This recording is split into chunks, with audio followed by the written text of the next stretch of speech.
Hello बच्चों, एक बार फिर से स्वागत है आपके अपने channel study with Biru sir में। इस वीडियो में हम लोग 12th के इकोनॉमिक्स का मॉडल प्रश्न पत्र सेट 1 को देखेंगे। इससे पहले अगर आप हमारे चैनल में नए हैं तो चैनल को दबाकर सब्सक्राइब कर लें और इस प्रकार से आपका सेट 1 से 5 तक का सॉल्यूशन इस चैनल में आपको प्रोवाइड करवा दी जाएगी। देखिए, साइंस वाले, आर्ट्स वाले और कॉमर्स वाले तीनों का इकोनॉमिक्स मॉडल प्रश्न पत्र सेम होता है और एक ही मॉडल प्रश्न पत्र होता है। बच्चों, इसलिए आप लोग भ्रम में ना रहिए कि साइंस वालों का अलग होता है, कॉमर्स वालों का अलग होता है और आर्ट्स वालों का अलग होता है। सबका सेम होता है। तो चलिए स्टार्ट करते हैं आज का प्रश्नों का। पहला प्रश्न आपका है, दो वस्तुओं x तथा y के लिए उत्पादन संभावनाएं इस प्रकार दी हुई है। वस्तु x और वस्तु y। वस्तु x में है, दिख रहे हैं वस्तु x में 0 1 2 3 4 5 इसमें बढ़ रही है, लेकिन वस्तु y में 10 8 6 4 2 0 इसमें वस्तु में जो है वो आपका घट रही है। तो इसका जो राइट आंसर होगा वो आपका राइट आंसर जो होगा आपका सी नंबर होगा, सी नंबर। ठीक है। इसके बाद क्वेश्चन नंबर सेकेंड है, निम्नलिखित में से कौन अर्थव्यवस्था के एक केंद्रीय समस्या है। इसका राइट आंसर होगा डी नंबर। क्वेश्चन नंबर 3 है, अर्थशास्त्र में शब्द व्यष्टि तथा समष्टि का प्रयोग सर्वप्रथम किस अर्थशास्त्री ने किया था। इसका राइट आंसर होगा बी नंबर, रेगनर फ्रिश। ठीक है। क्वेश्चन नंबर 4 बता रहा है कि एक किसान खेतों की जुताई के लिए ट्रैक्टर और हल बैल के बीच किसी एक तकनीक का चयन करता है। उसका यह चयन अर्थव्यवस्था की किस केंद्रीय समस्या से मेल खाता है। ठीक है। तो इसका राइट आंसर होगा बी नंबर। इसका राइट आंसर बी नंबर होगा। क्वेश्चन नंबर 5 है, किस अर्थशास्त्री के अनुसार उपयोगिता को मुद्रा में मापा जा सकता है। तो इसका राइट आंसर होगा B number, Alfred Alfred Marshall. ठीक है। अब क्वेश्चन नंबर 6 देखते हैं, एक व्यक्ति 4 गोलगप्पे का उपभोग करता है। उसे प्रत्येक व्यक्तिगत इकाई से क्रमशः 15 यूनिट, 12 यूनिट्स, 10 यूनिट्स और 8 यूनिट्स उपयोगिता मिलता है। तो उसे 4 गोलगप्पे का उपभोग से कितने उपयोगिता प्राप्त होगी। ठीक है। तो इसका राइट आंसर जो है वो आपका है सी नंबर, 45 यूनिट्स। ठीक है। अब क्वेश्चन नंबर 7, दो वस्तुओं रसगुल्ला और गुलाब जामुन के लिए बजट रेखा ए बी को निम्न रेखाचित्र में दर्शाया गया है। ठीक है। तो दो वस्तुओं की कीमतें क्रमशः पी आर एवं पी जी है। तो बजट रेखा की ढाल क्या होगी। ठीक है। तो इसका राइट आंसर होगा option A, P R divided by P G. ठीक है। क्वेश्चन नंबर 8 नंबर है, निम्नलिखित में से कौन किसी वस्तु की मांग को प्रभावित करने का एक कारक नहीं है। ठीक है। तो ऑप्शन है ए, वस्तु की इकाई, वस्तु बी, वस्तु विभिन्न संबंधित वस्तु की इकाई, सी नंबर है उपभोक्ता की इकाई और डी नंबर है साधनों की कीमतें। तो इसका राइट आंसर है सी नंबर। ठीक है। क्वेश्चन नंबर 9 पूछ रहा है आपसे, यदि वस्तु x की कीमत कम होने से वस्तु y की कीमत कम हो जाती है तो इन दो वस्तुओं का क्या कहा जाएगा। इन दो वस्तुओं को क्या कहा जाएगा। ठीक है। तो इसका राइट आंसर है ए नंबर, प्रतियोगी वस्तुएं। ठीक है। क्वेश्चन नंबर 10 देखिए कि यदि किसी वस्तु की कीमत में 5% की कमी होने से उसकी मांग मात्रा में 8% की वृद्धि होती है तो मांग की कीमत लोच का मान क्या होगा? तो उसका राइट आंसर होगा ऑप्शन नंबर ए 1.6। ठीक है, चलिए क्वेश्चन नंबर 11 देखते हैं। निम्न में से किस वस्तु की मांग लोचदार होगी? ठीक है, तो इसका राइट आंसर है ऑप्शन नंबर डी। ठीक है, देखिए सारी जो वस्तुएं आपको यहाँ पे दिख रही है, जीवन रक्षक दवाएं, ठीक है, नमक, माचिस, ये सब क्या है?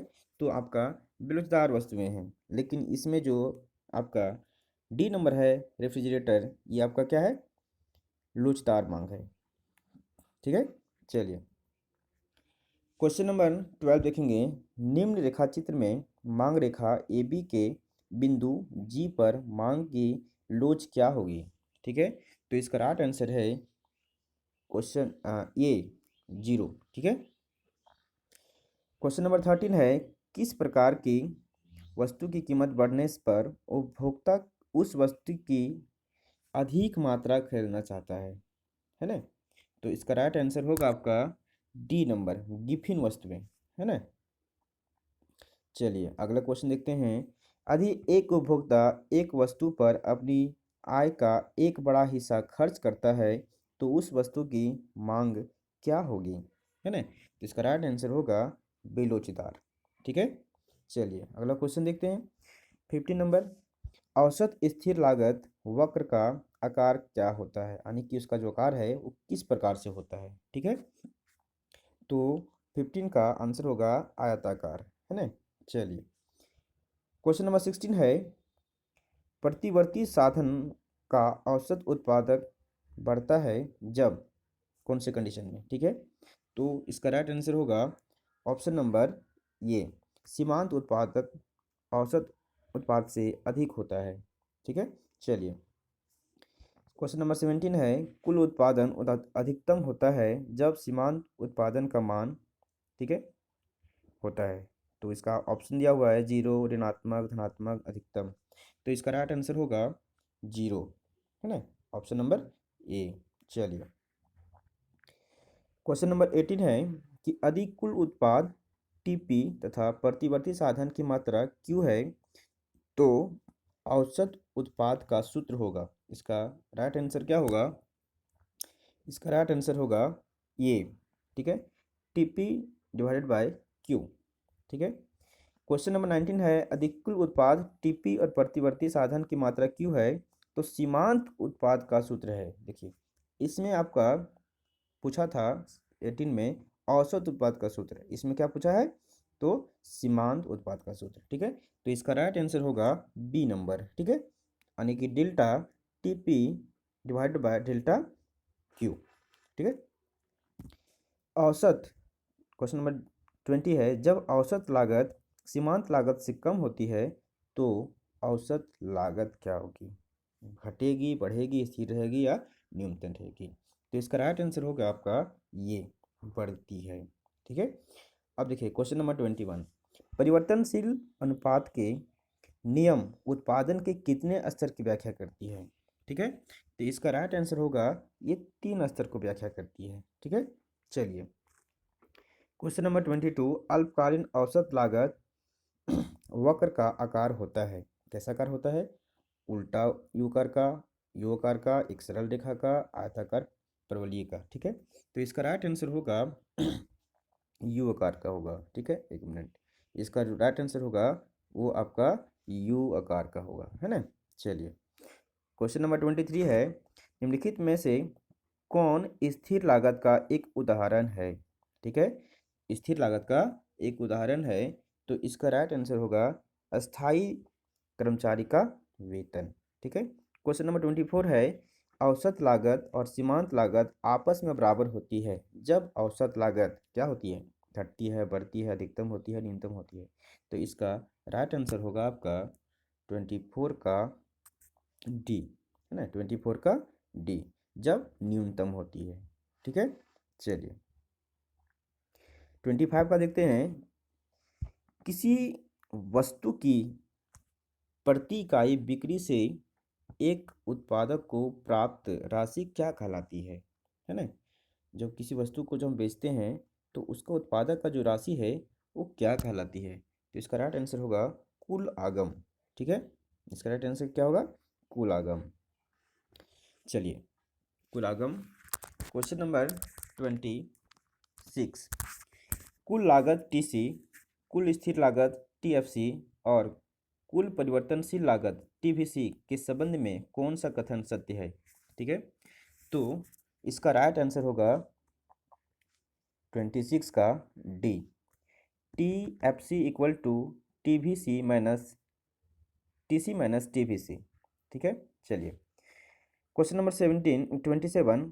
जब किसी वस्तु की मांग में वृद्धि होती है लेकिन पूर्ति में कोई परिवर्तन नहीं होता है तो संतुलन कीमत क्या होती है? तो 27 का आंसर हो जाएगा बी नंबर, वृद्धि होती है। ठीक है, 28 का अधिक किसी वस्तु का मांग डी तथा पूर्ति एस है तो बाजार संतुलन की शर्त होगी। क्या शर्त होगी? इसका शर्त होगी, है ना, डी बराबर S, demand equal to supply. ठीक है, चलिए 29 का किसी वस्तु का न्यूनतम समर्थक मूल्य बाजार मूल्य से के क्या होता है? अधिक होता होगा, है ना। इसका राइट आंसर है ना डी। देखिए, आप लोग पढ़े होंगे मिनिमम सपोर्ट प्राइस। ठीक है, उसके विषय में आप देखते होंगे कि किसानों का जो लोग बेचते हैं वो जब सरकार खरीदती है तो उसका जो ट्रेडर्स के अकॉर्डिंग, ट्रेडर्स के कंपेरिजन में सरकार का जो मूल्य होता है वो ज़्यादा होता है। ठीक है, चलिए क्वेश्चन नंबर 30। निम्नलिखित में से कौन सा फलन पूर्ति के नियम को प्रदर्शित करता है? ठीक है, तो इसका राइट आंसर होगा ये number, S equal to function of P. ठीक है, देखिए क्वेश्चन नंबर 31। मुक्त प्रवेश और निकास की स्थिति में एक पूर्ण प्रतियोगी बाजार में संतुलन कीमत के बराबर होती है, तो किसके बराबर होती है? तो ऑप्शन नंबर बी, न्यूनतम औसत लागत, न्यूनतम औसत लागत। ठीक है, चलिए 32 देखते हैं। एक उत्पाद का उद्देश्य क्या होता है ना? एक उत्पाद का उद्देश्य क्या होता है? तो इसका राइट आंसर होगा जब लाभ अधिकतम करना, उसका लाभ पे क्या करना? अधिकतम करना। ठीक है, चलिए क्वेश्चन नंबर 33 देखते हैं कि अल्पकाल में एक पूर्ण प्रतियोगी फर्म हानि प्राप्त होने के बावजूद उत्पादन जारी रखता है जब वस्तु की कीमत क्या होती है? तो जब वस्तु की कीमत आपका औसत परिवर्तनशील लागत से अधिक या इसके बराबर होती है, तो इसका राइट आंसर क्या होगा? इसका राइट आंसर होगा आपका सी नंबर, है ना। इसका राइट आंसर सी नंबर होगा। चलिए 34 का देखते हैं। निम्नलिखित में से कौन पूर्ण प्रतियोगिता की एक विशेषता नहीं है ना? इसमें से उस चीज़ को देखना है जिसका एक कैरेक्टर्स नहीं है। ठीक है, तो चलो देखते हैं 34 का। इसका राइट आंसर होगा डी नंबर, है ना, वस्तु की मांग विलोचदार। चलिए ठीक, क्वेश्चन नंबर 35 का किस प्रकार की बाजार संरचना में एक किसी वस्तु का एक और केवल एक उत्पादन होता है ना? तो इसका राइट आंसर है 35 का ये एकाधिकार। ठीक है, चलो क्वेश्चन नंबर 36। निम्नलिखित में से कौन सा कथन पूर्ण प्रतियोगिता और एकाधिकार में स्पष्ट अंतर को व्यक्त करता है? ठीक है, तो इसका राइट आंसर होगा बी।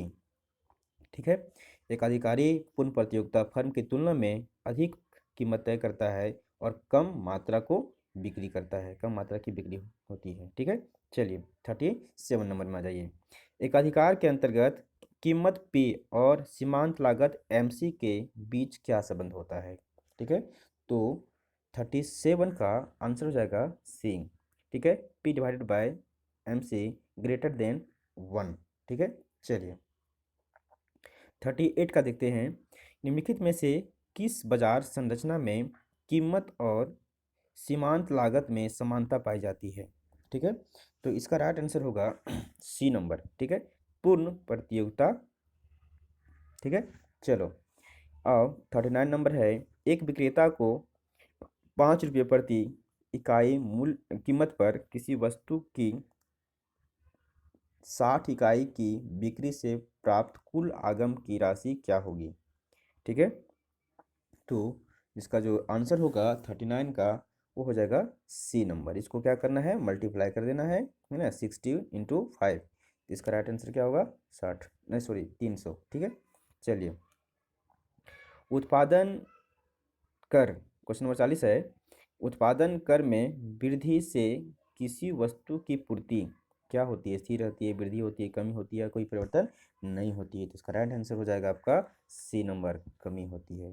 ठीक है, तो ये था हमारा सेट 1 का 1 से लेकर 40 तक का क्वेश्चन। इसी प्रकार से हम लोग set 2, set 3, set 4, set 5 continuously करेंगे और आपको प्रोवाइड की जाएगी। ठीक है, तो चलिए आज का हम वीडियो यहीं पे समाप्त करते हैं। धन्यवाद।